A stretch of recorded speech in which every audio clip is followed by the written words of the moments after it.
Ada telegram. Proklamasi usia saya 10 tahun. Kelas 3 sekolah rakyat. Indonesia mengalami perubahan. Bangsa Indonesia tidak lagi dijajah. Sudah mendireng pribadi atau berdikari. Buktinya mobil-mobil berkeliling dengan coretan milik Republik Indonesia. Sesekali sirine kota mendengung dan para pemuda bersiap dengan bambu runcing, keris dan bendo atau golok untuk menangkap Jepang yang berusaha meloloskan diri. Bendera merah putih berkibar di mana-mana. Bahkan lencana merah putih disematkan di dada. Pemuda-pemuda berjalan gagah, sebagian mengenakan pakaian seragam, menyisipkan pistol, topinya miring, pakai sepatu Lars, pakai rambut dan jenggot panjang. Pertempuran dengan Jepang, Inggris, Belanda di Semarang, di Surabaya, di Salatiga, dan Magelang. Pada suatu hari datang telegram dari Mas Pram. Bapak saya datang tanggal sekian. Tulisannya dengan huruf kecil semua tanpa tanda baca. Saya tahu yang namanya kantor telegram. Di sebelah kiri kantor pos, karena hampir tiap hari saya melewatinya pulang pergi ke sekolah. Kantor itu hampir selalu tampak sepi, lain dengan kantor pos. Tapi meski gedungnya lebih buruk dan tua dibandingkan kantor pos, kantor ini lebih hebat kerjanya. Karena ia bisa menyampaikan berita dalam sehari, tidak seperti kantor pos. Waktu itu seingat saya bapak tidak ada di rumah. Telegram dibuka oleh Mbak dibacakan kepada kami. Mbak Is, saya Kus dan Kuk. Hei mas Pram akan datang, papak atau jemput, Diklik sama kos. Saya heran mendengar itu, untuk apa dipapak? Kan sudah besar, bisa jalan sendiri, dan lagi stasiun kan jauh, kan capek dari sekolah. Tapi keesokan harinya sepulang sekolah saya pergi juga dengan Kus. Seperti biasa kami jalan ke timur dari jembatan Kaliwangan belok ke utara sampai alun-alun ke timur lagi.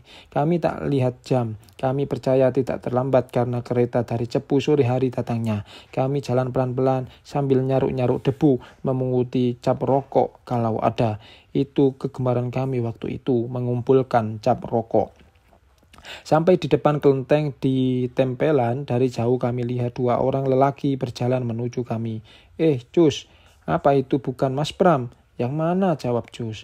Dua orang itu terus berjalan sambil omong-omong. Yang seorang mirip Mas Pram, pakai sepatu tinggi dan semacam jas hujan. Jalannya tegap, bersingkat-singkat seperti ada pir di tumitnya. Yang lain di sebelah kirinya, pakai kemeja lengan panjang. Gagah juga tapi agak membungkuk. Mas Pram, tiba-tiba panggil Cus. Ketika kedua orang itu semakin mendekat, Lili ya? Sama Cus, dari mana ini tadi? Kata Mas Pram sesudah meninggalkan percakapan, mendekat dan mengamati kami. Mapak Mas Pram, jawab Cus. Mas Pram merangkul dan mencium pipi kiri kanan juga Cus. Perbuatan itu saya anggap aneh, apalagi di tengah jalan. Tidak ada orang belora yang berciuman, kecuali mencium anak bayi. Sesudah itu kami disuruh bersalaman dengan orang yang lain itu.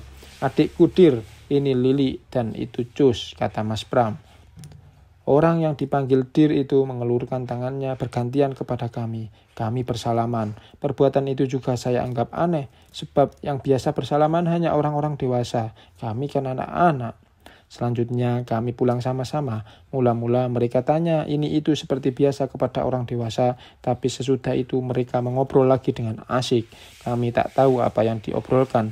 Dalam hati saya berpikir, gagah sekali Mas Pram. Sepatu dan jas hujannya bikin lebih gagah lagi. Kirim telegram lagi. Saya bangga punya abang Mas Pram, tapi kok dia tidak bawa apa-apa ya? Catatan, teman Mas Pram itu di kemudian hari kami ketahui bernama Abdul Qadir.